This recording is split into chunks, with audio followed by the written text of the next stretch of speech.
The Bible calls on people to make disciples of all nations. And I tell people that really begins in the home. Education is about discipling. There are two inherently contradictory views when it comes to education and discipling. One is God-centered. One is centered on the truths in the Bible that have withstood the test of time, that are demonstrably true, that produce incredible fruit, like civilization, like rule of law, like individual liberty, like prosperity, like peace. And the other is rooted in ideas that have everywhere produced death and misery and chaos. Hi, you're listening to the Zan Tyler podcast. When my family started our homeschooling journey, there were so many decisions to make, but one of our best decisions was choosing to use BJU Press Homeschool. I've never seen my kids so excited to get textbooks before. I'm amazed by how interesting and interactive the lessons are. My kids actually look forward to them. We use the online video lessons for all our courses, but I know some families choose to teach from the textbooks. What I love is that I can trust BJU Press to uphold our values.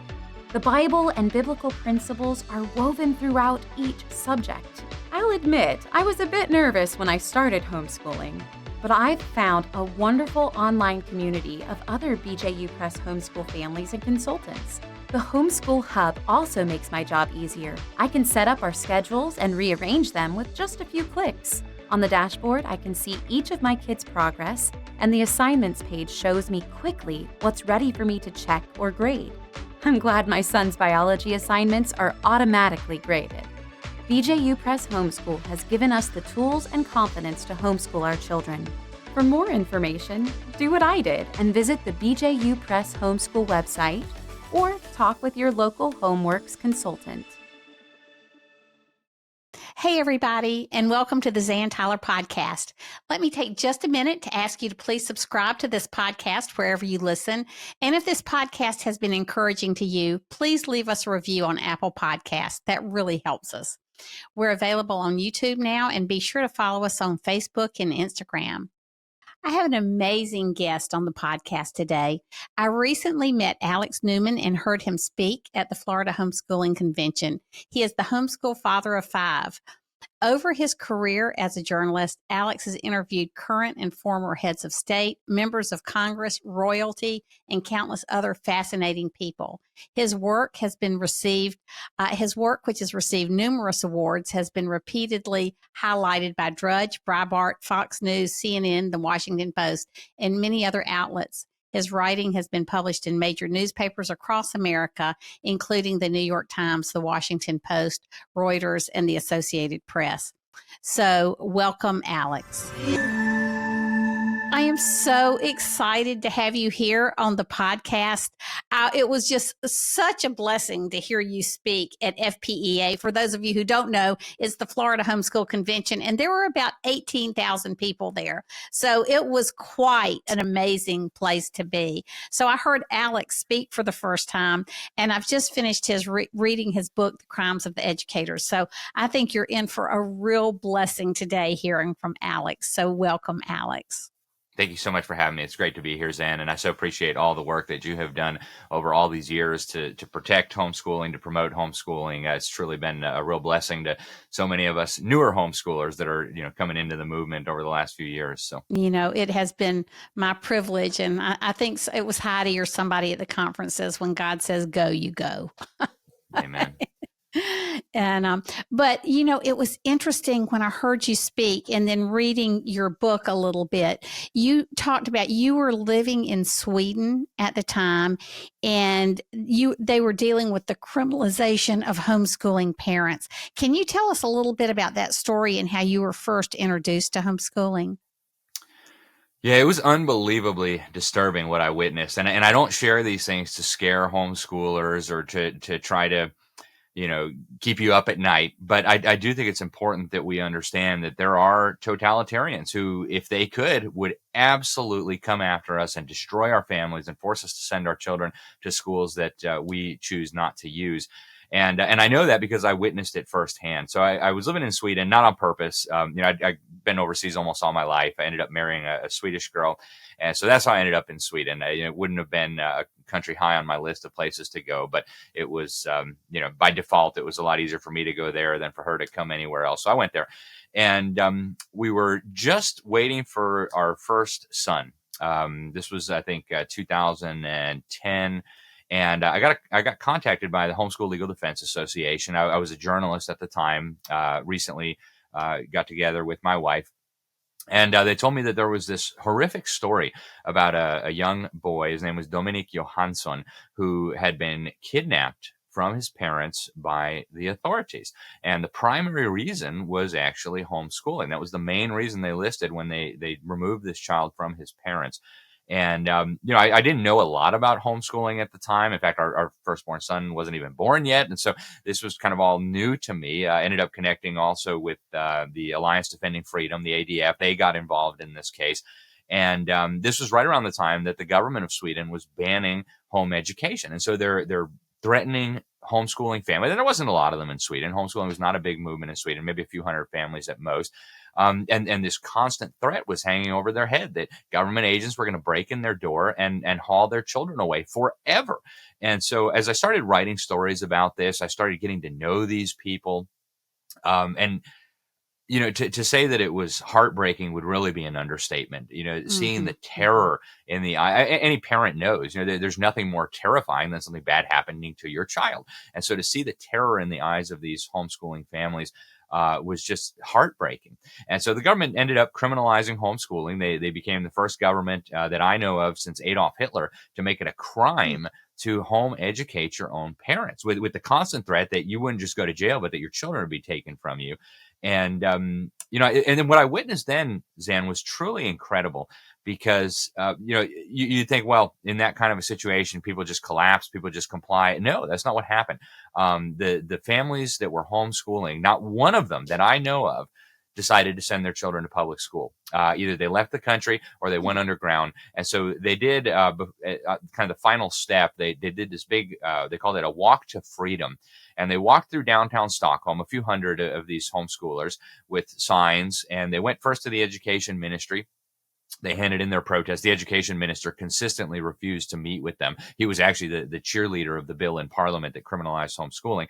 And so they marched down to the port. They got on a ship and they sailed off to Finland. Hundreds of homeschoolers. They went to this island in the Baltic Sea called Åland, where they speak Swedish, but it's under Finnish jurisdiction. Of course, in Finland, homeschooling is allowed. And so despite the adversity, despite the terror, all of these families did the right thing, and they left or they went underground and they continued homeschooling.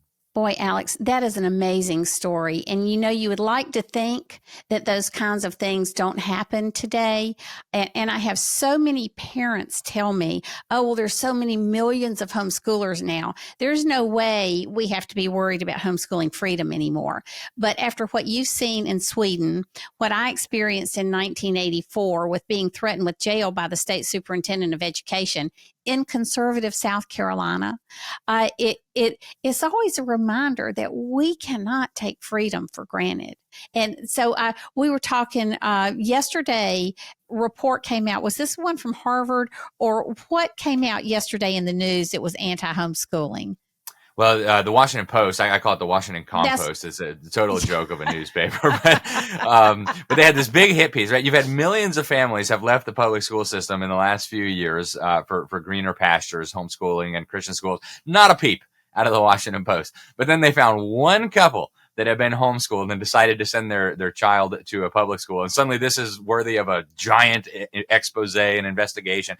And if you read the article, it never explicitly comes out and says it, but it tries to create this really negative impression of homeschooling, that we're all just Christian fanatics brainwashing our children and isolating them from the world and, beating them mercilessly. I mean, that's the impression that the Washington Post tried to give with this article. And unfortunately, we're seeing more and more of that. There is a concerted effort right now. You mentioned Harvard. Of course, we have Elizabeth Bartholet, the Child Advocacy Project at Harvard Law School, now calling for a presumptive ban on homeschooling. So the forces of totalitarianism, the forces of collectivizing children, are marshaling. They're gathering for war. And the homeschool movement, unfortunately, in America is, as you pointed out, we're just kind of Pollyanna-ish about this. Well, there's millions of us. What are they going to do? Folks, they are getting ready to come after us. And these articles that we're starting to see, they're calling homeschoolers Nazis and white supremacists and saying that we reject science. I mean, they're putting this out there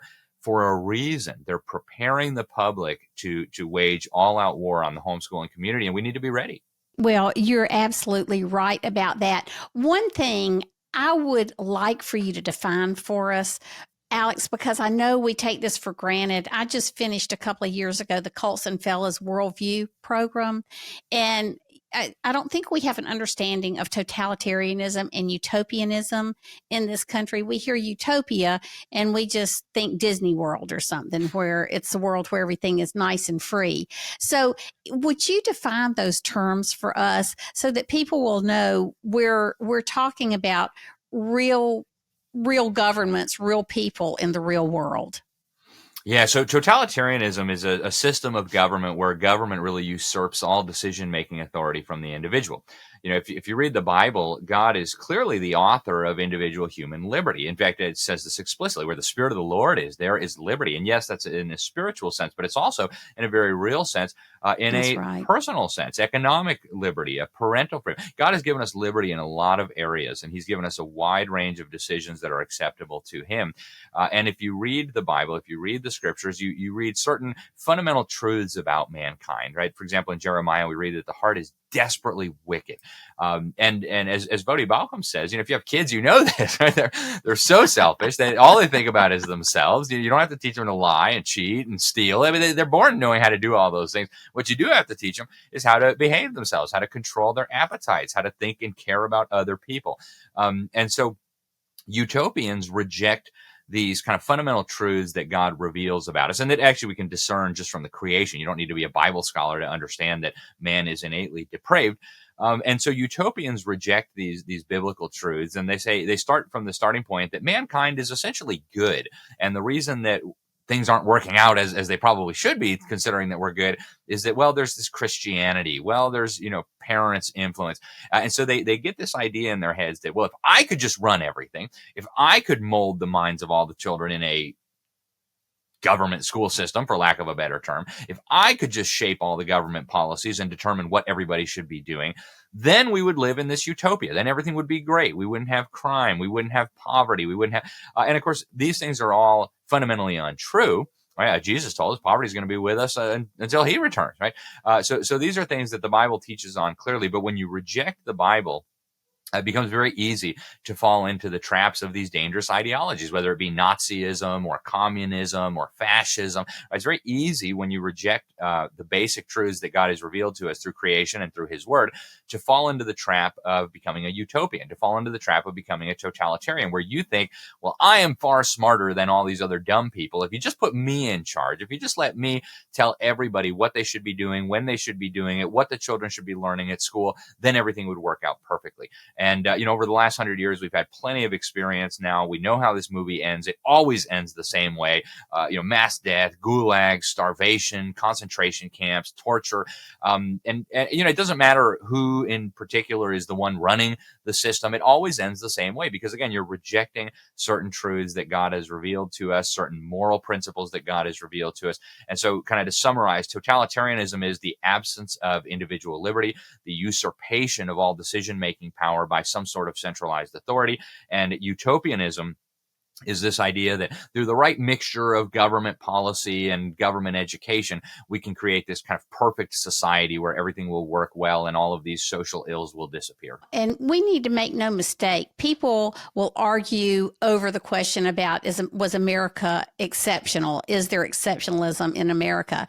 To me, the thing that is exceptional is that our founding fathers acknowledged God, and they acknowledged his word in the place of being the foundation of education. Harvard's rules and precepts talked about laying Christ as the foundation of all sound learning and knowledge. And and I've heard you talk about the fact that colleges, 90% of our colleges were founded by people who wanted to propagate the gospel. And so people don't realize that public education in its godless form is the new kid on the block. So one thing I want to ask you about in your book, so excuse this really long introduction to this question, but this is so important to me, Alex, is what a difference one person can make. And I often wondered until I just happened upon the writings of Noah Webster, how we remained a Christian nation through the mid 1850s. And by Christian nation, I don't mean everybody was a believer. I don't mean that. But as a society, we acknowledged God. We acknowledged his word in education. So I come across Noah Webster in his 1828 dictionary, which is amazing. I can let you speak to that later. But the one thing I learned is that after the Revolutionary War, Noah Webster couldn't make a living as an attorney. Nobody had money after the war. Very few people did. So he started writing curriculum. And he wrote curriculum in all areas. I mean, economics, geography, spelling, language arts, politics, government, that had a biblical basis and supported the foundations of liberty found in the Constitution.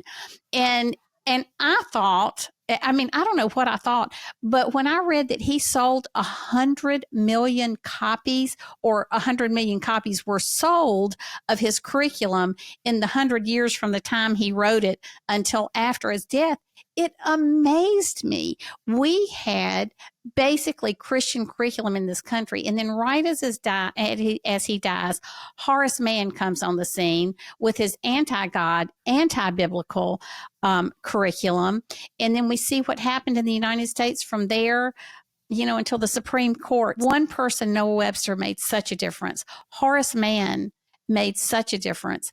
And we can stand for Christ in our education.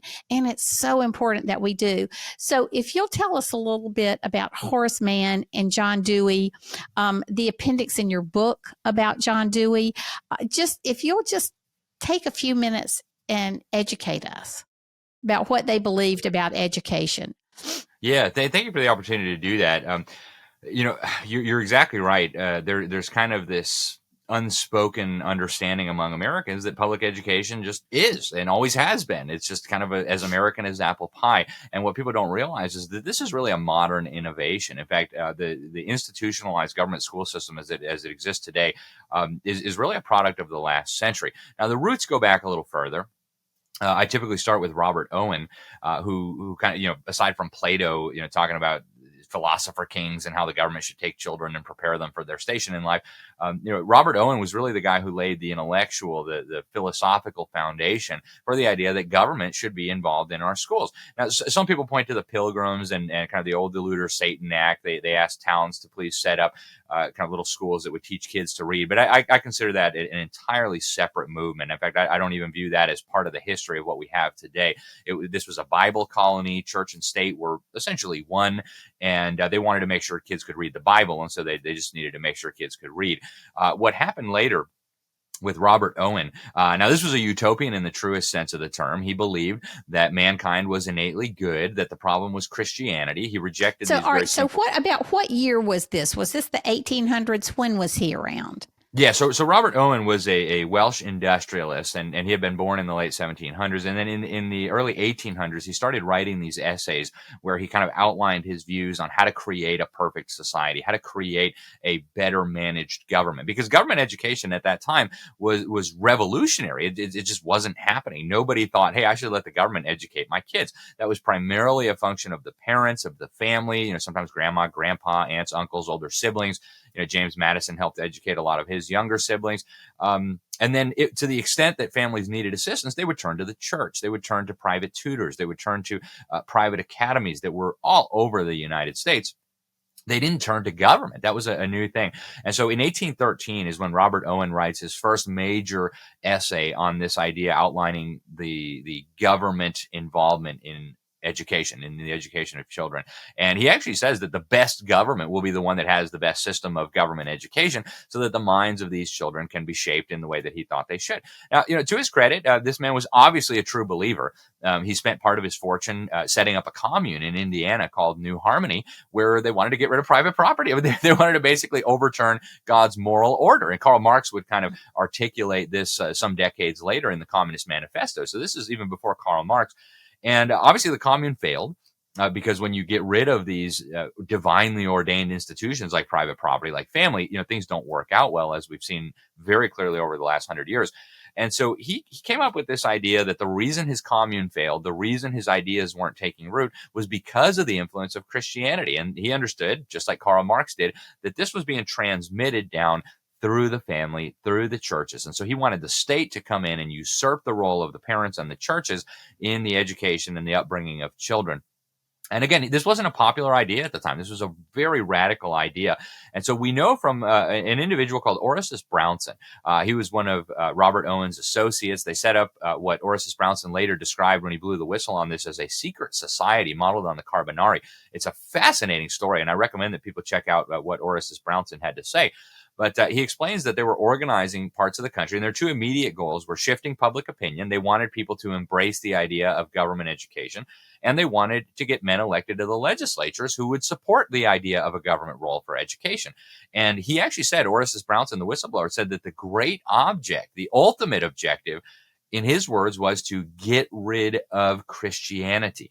He said ultimately they wanted a national system of government education where, to the extent that religion was mentioned, it would be ridiculed, it would be mocked, it would be denigrated in the eyes of pupils. Because, again, Robert Owen clearly and very openly rejected the Bible, rejected religion.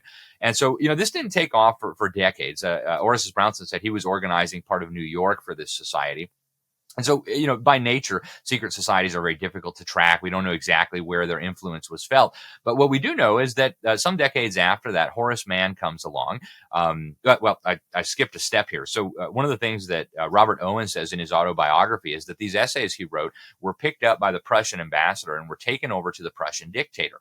And according to Robert Owen, the Prussian dictator so much approved, is the terms he uses, of these ideas that he ordered his interior minister to set up a government system of education of the state, by the state, for the state. The first time in human history that we can find this kind of system. So Horace Mann comes along, another person who rejected Christianity. He was kind of closely affiliated with the Unitarians, the Utopians. He believed that if we just kind of mold children properly with government schools, we'll save the day. And he imports this system from Prussia. He eventually actually goes to Prussia to study the system and talks about how wonderful it was. But he imports the system from Prussia into Massachusetts. He gets himself selected. He was a legislator in Massachusetts, and he gets himself selected as the first ever Secretary of Education of any state, right? We had never had a Secretary of Education for any state. So he brings in these Prussian ideas that ultimately had their roots in Robert Owen's writings. And right away, the disaster starts, right? The quackery comes rushing in, the whole word method. That's the first time it's really institutionalized anywhere outside of, schools for deaf and mute children. Phrenology comes in, also this kooky idea that you measure people's skulls to determine their personality and their attributes and abilities. And the secularism starts, right? Now, when Horace Mann said we should get the Bible out of the schools, that did not take off. I mean, that was the primary textbook that was used by virtually every American in their education. The idea of getting that out was preposterous, but he laid the foundation.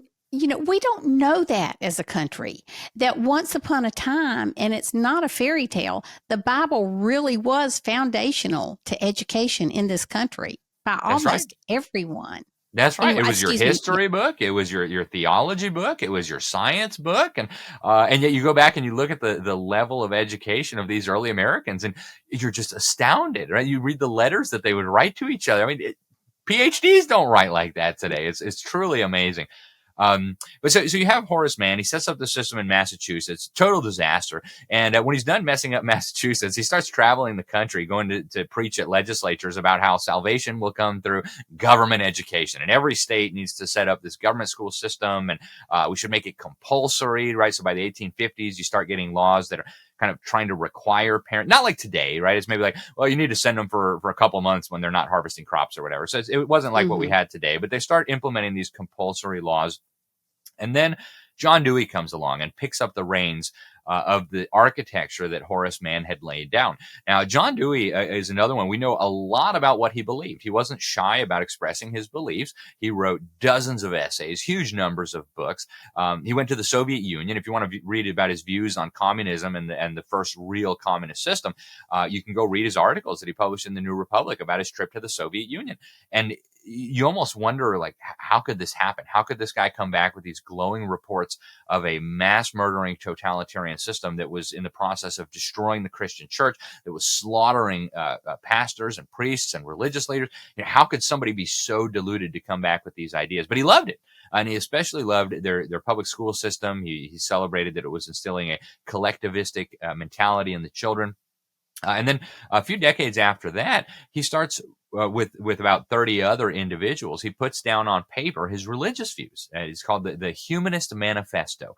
And this is a document that you can read today. You can look it up. Today they call it the Humanist Manifesto 1 because there's been new iterations of it. But you can read the thing that John Dewey helped write, the thing that John Dewey and his buddies signed, and you'll see very clearly their religion. The first tenet of their religion was that the universe is self-existing and not created, whereas the first tenet of the true religion is that in the beginning, God created. So right at the beginning, they're telling you we reject the Bible, we reject the Creator, and we embrace this alternative view. So that's kind of the history of the government school system in a nutshell. And it took a long time, right? One of the things that John Dewey said in an essay that we reprinted in the appendix to the Crimes of the Educators, it's called The Primary Education Fetish. It's this bizarre essay where he emphasizes that this idea of teaching little kids how to read, write, that's not really necessary. We shouldn't be focusing on that. We should be focusing on giving them the right attitudes, values, kind of turning them into little collectivists. But he does say in there, change must come gradually. If we come out and do this too quickly, parents and teachers will revolt. He says there will be a violent reaction. And he was absolutely right. If parents, teachers, and taxpayers had understood what this man was up to, there would have been a very violent reaction. There would have been just an absolute uproar. But that's the history right there. And, it wasn't until the 1960s when the Supreme Court kind of formalized what had already taken place. They banned the Bible, they banned prayer. And, the rest is history. We see the fruit now, and our society is collapsing. That's right. And, for those of you out there who have never been exposed to this history, you're thinking this is radical, this is fanatic Christianity. It's not. This is just history. Our country was founded on Christian principles, our founding documents, the Declaration and the Constitution, all based on biblical principles. Our first textbooks through the 1850s were based on Christian, if not based on the Bible, on Christian curriculum by people like Noah Webster. And the thing that people are after is our faith in God, basically. And we all know, I know Christian friends who are teachers in the public school, and their heart is in the right place and they want to see kids prosper, but they are by and large in a system where they can't share the gospel and they can't share the word of God during school hours. And so we're not saying we're just saying you need to think about where your kids are going to school and how can you impact them educationally and spiritually at the same time. One thing, Alex, I just want to point out is Joe and I went to Russia in 2018 to speak at the Global Home Education Conference in Russia.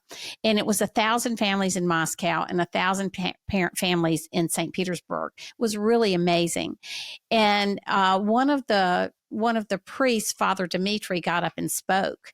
And he said, I've witnessed communism. I know what the scourge did to Russia. It killed, millions of people who were Christians or academicians who would not sign the communist agreement.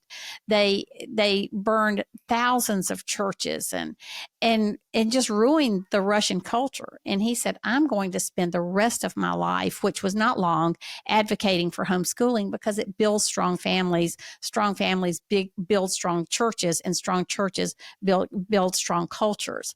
So after that, I started reading some Alexander Solzhenitsyn because I was interested in what had happened in Russia, and I never really studied it in an understandable way in school or college. And one of the things that he said, he heard the elders when he was a little boy talking about everything that went wrong with Russia because as a country and as a culture, they had forgotten God.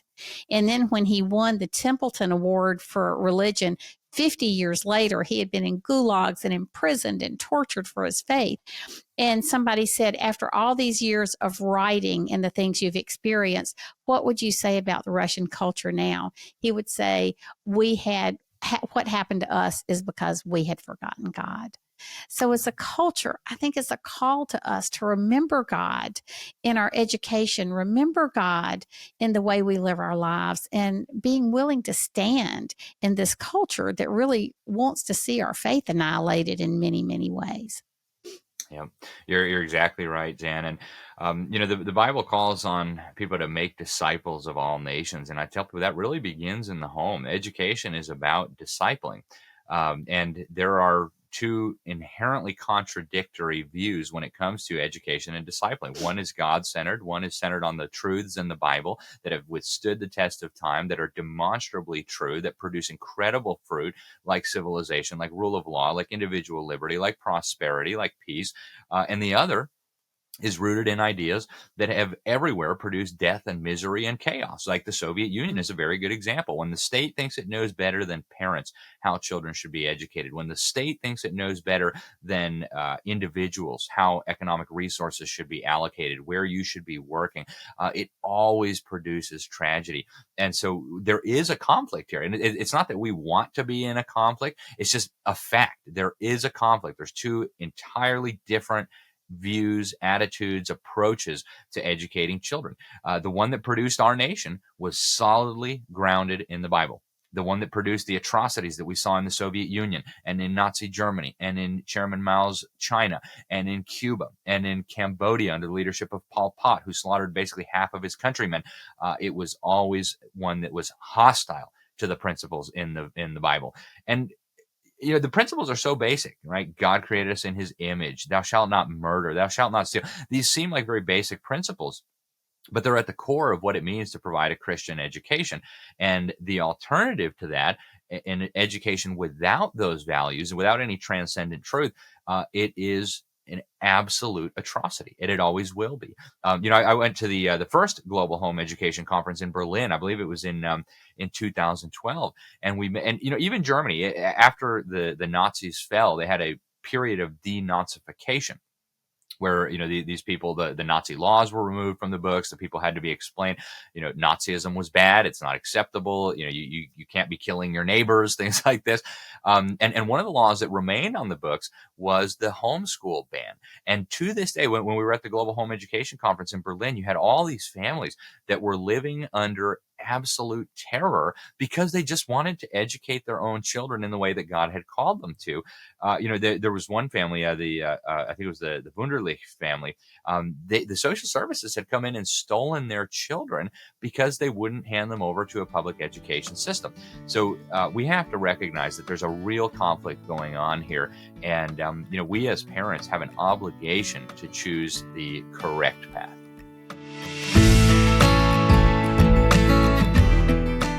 I hope episode 1 of this 2-part series has been thought-provoking and riveting as Alex and I have talked about the history of education and in many senses the history of freedom in the United States. Make sure you join us for part 2 where we talk about the book Alex wrote with homeschool advocate Dr. Samuel Blumenfeld. As always, you can learn more at zantyler.com and be sure to follow us on Instagram, Facebook, and YouTube. Until next time, see you later.